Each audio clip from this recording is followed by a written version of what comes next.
I invoke my Fifth Amendment right to silence. I invoke my Fifth Amendment right to silence.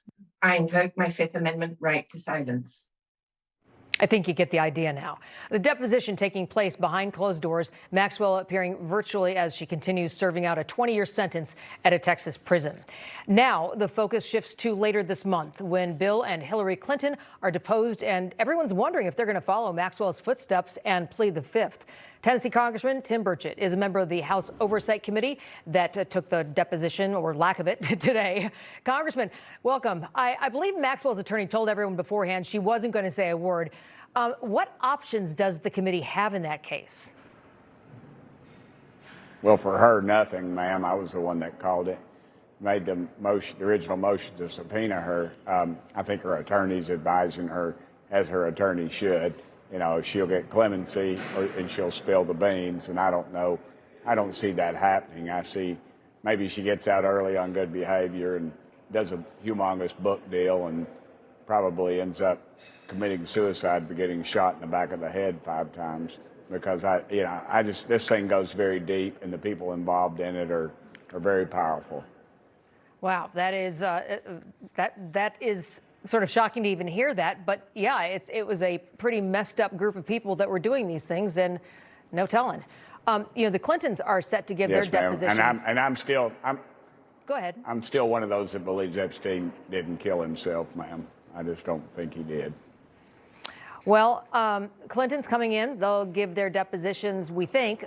Do you know if they're going to plead the fifth? Have they hinted at anything?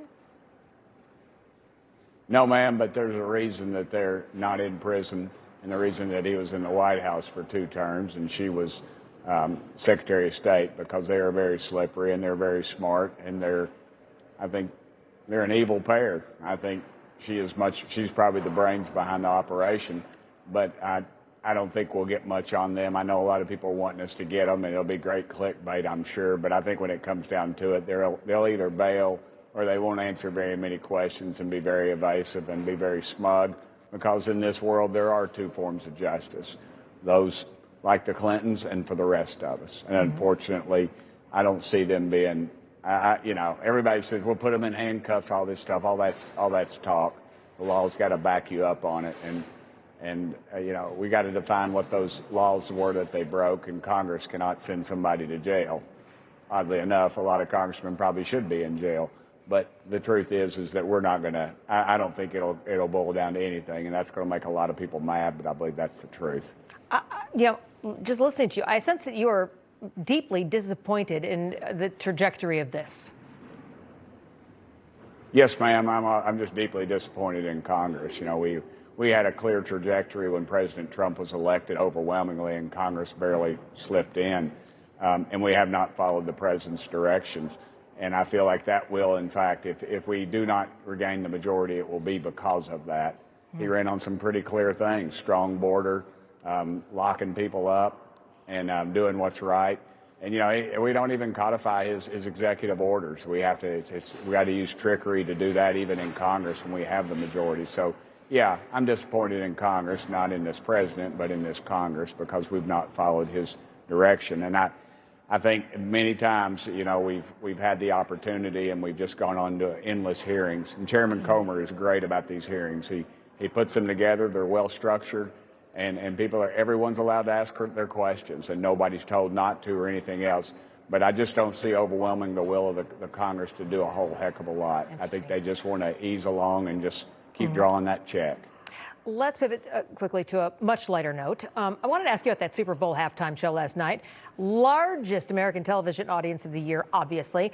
And the show was basically in a foreign language. I mean, it's the ultimate American experience, and no one could understand. Roger Goodell, the commissioner, said it was going to bring people together, but it was virtually unintelligible except for the 3 English words, God bless America, and thank you for that. But then it's followed by naming every Latin American country. Did it seem a little odd to you? Yes, ma'am. I don't think Roger Goodell can pour water out of a boot if the instructions are written on the heel. And as far as Bad Bunny or whoever he is, ma'am, I wouldn't step out of the electric chair to watch him. I did not watch a single down nor as anything else. The only thing I saw that I was impressed by was that Budweiser commercial.